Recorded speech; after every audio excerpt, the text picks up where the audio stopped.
Hello dear students, কেমন আছো তোমরা? আশা করি সবাই ভালো আছো। তো তোমরা খুব শীঘ্রই এইচএসসি বোর্ড এক্সামে অংশগ্রহণ করতে যাচ্ছ। তো তোমরা যখনই বোর্ড এক্সাম আসে তোমাদের একটা চিন্তা ধরে যায় যে আমরা যে ওয়েমার শিটগুলো আছে সেগুলো কীভাবে ফিল আপ করবো, আমার কি পরীক্ষা কেমন যেমনই হোক আমার ওয়েমার শিটটা যদি ভুল যায় সেক্ষেত্রে কি আমার রেজাল্ট আসবে কি না। তো তোমরা এই বিষয়ে খুবই কি দুশ্চিন্তায় পড়ে যাও। তো এই বিষয়ে দুশ্চিন্তা করার কোনো কি প্রয়োজনই নেই, কারণ এখানে তোমাদের সব কিছুই কী দেওয়া আছে, তোমাদেরকে এখানে সব কিছু সুন্দরভাবে ইনস্ট্রাকশন দেওয়া আছে যে কোনটাকে কী করবে।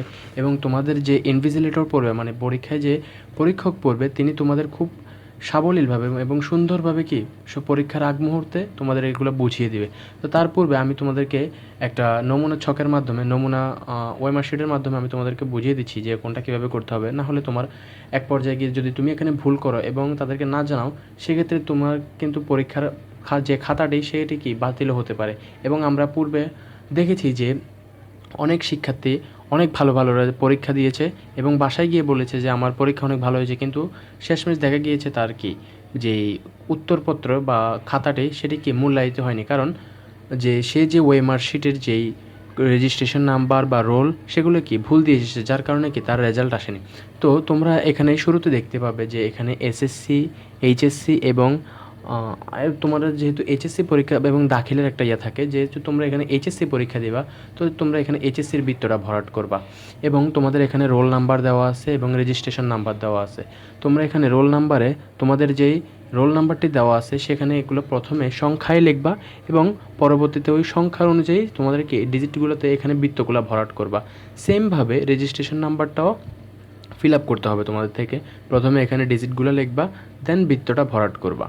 তারপর তোমরা যে কাজটা করবা, তোমাদের যেদিন যে পরীক্ষা থাকবে ওই দিনের অবশ্যই বিষয় কোড থাকবে, তোমরা বিষয় কোডটা ফিল আপ করবা।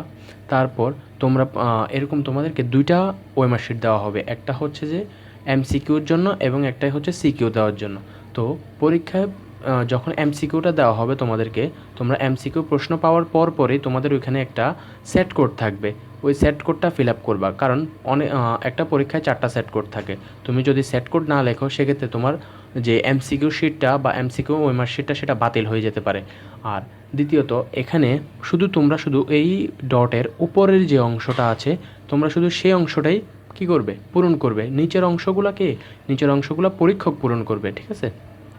তোমরা দেখতে পাচ্ছ। এবং এখানে অবশ্যই তোমরা পরীক্ষা চলাকালীন সময়ে যেই পরীক্ষক পড়বে তার থেকে কী করে নিবা, স্বাক্ষর করে নিবা। এবং যদি পরীক্ষক স্বাক্ষর করতে ভুলে যায় অবশ্যই কী করবে, পরীক্ষক থেকে স্বাক্ষর করিয়ে নিবে, কারণ পরীক্ষকের স্বাক্ষর ছাড়া এই খাতা বাতিল বলে গণ্য হবে। তারপর যদি তোমরা, মানুষ যেহেতু মরণশীল এবং মানুষ কি এক ধরনের প্রাণী, সো এরা ভুল ত্রুটি হতেই পারে।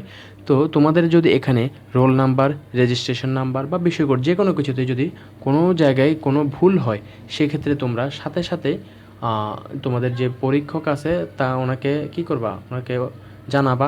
অ্যান্ড লাস্ট আরেকটা জিনিস, ওইখানে দেখবা তোমরা একটা অতিরিক্ত উত্তরপত্রের সংখ্যা দেওয়া আছে। তো তোমরা যদি অতিরিক্ত এক্সট্রা লুজ শিট নাও, সেক্ষেত্রে যতটা লুজ শিট নেবা তোমরা সেই সংখ্যাটা ওইখানে বসাবা এবং বৃত্তটা ভরাট করবা। সো এতটুকুই ছিল। এবং এগুলো যদি তোমরা ভালো করে খেয়াল করে দিতে পারো, আশা করি তোমাদের যে ওয়েমার শিটে কোনো ভুল হবে না এবং তোমাদের যে রেজাল্ট সেটা নির্ভুলভাবে চলে আসবে। অ্যান্ড তোমাদের জন্য অনেক অনেক শুভকামনা রইল, ভালো করে পরীক্ষা দিও। Best of luck.